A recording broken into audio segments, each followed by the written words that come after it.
Salam, hörmətli abituriyentlər. Asiya Hun dövləti haqqında danışacağıq. Əvvəlcə Hunlar haqqında məlumat verim. Qədim Hunlar Mərkəzi Asiya çöllərində yaşayan və maldarlıqla məşğul olan bir qövm idi. Türk mənşəli idilər və köçəri həyat tərzi yaşayırdılar. Onların adına ilk dəfə eradan əvvəl təbii ki, Çin mənbələrində rast gəlinir. Bu mənbələrdən məlum olur ki, Hunların ilk siyasi birliyi eradan əvvəl, baxın, siyasi birliyi eradan əvvəl 2-ci minillikdə meydana gəlmişdi. Onlar Orxon və Selenqa çayları arasında yaşayırdılar. Asiya Hun dövləti hökmdarlarının fəaliyyətlərinə baxaq. Dövlətin əsasını eradan əvvəl 220-ci ildə Teoman Tanhu qoyur, Asiya Hun dövlətini yaradır və o Çin üzərinə yürüşlər təşkil edir. Böyük Hun və ya Asiya Hun dövlətinin paytaxtı isə Ötükən şəhəri olur. Sonralar isə Göytürklərin paytaxtı. Teoman Tanhudan sonra hakimiyyətə onun oğlu Mete Tanhu gəlir. Dövlət ən qüdrətli çağını yaşayır. Mərkəzi hakimiyyət möhkəmləndirilir. Ordu islahatı həyata keçirilir. Ordu onluq, yüzlük, minlik, 10 minlik dəstələrə bölünür. Nizam-intizam yaradır orduda. Mərkəzi Asiyadakı 26 tayfanı öz hakimiyyəti altında birləşdirir. Monqol və Tibet tayfalarını tabe edir. Mən çox vaxt uşaqlara deyirəm, Monqol və Tibet tayfalarını Mete tabe eləyib. Belə yadda saxlayırlar. Eradan əvvəl 200-cü ildə Pinçen şəhəri yaxınlığındakı Çin qoşunlarını məğlub eləyir. Çin asılı hala salınır, baxın.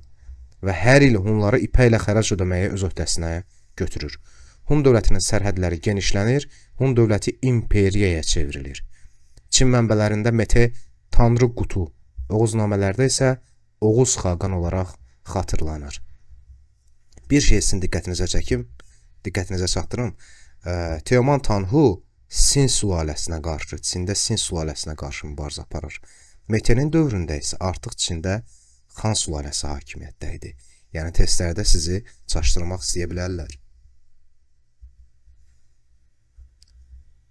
Eradan əvvəl 1-ci əsrin əvvəllərində Çin təsiri ilə Asiya Hun dövlətində daxili çəkişmələr oldu və dövlət zəiflədi. Çinlilər görürlər ki, bu Hunları biz zəiflədə bilməyəcəyik.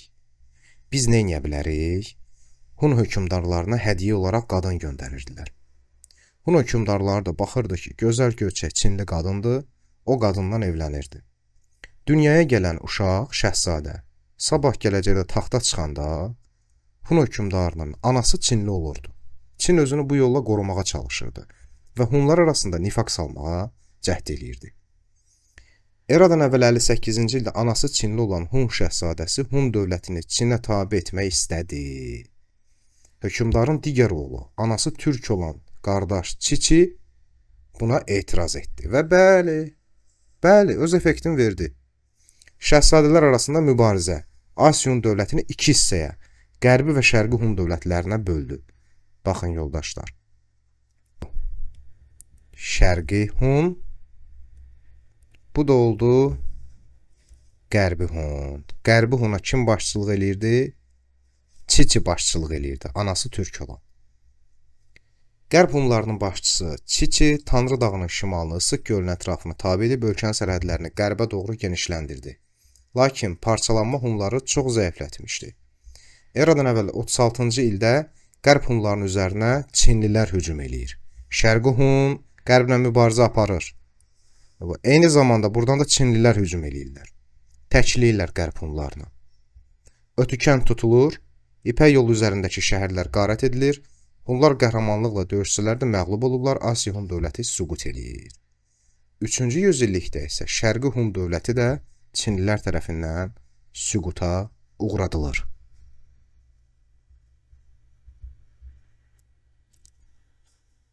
Deməli yoldaşlar, Hunların idarə etməsinə baxaq. Hunların idarə etməsi. Hunlar ümumiyyətlə hakimiyyətin göy tanrıdan gəldiyini inanırdılar.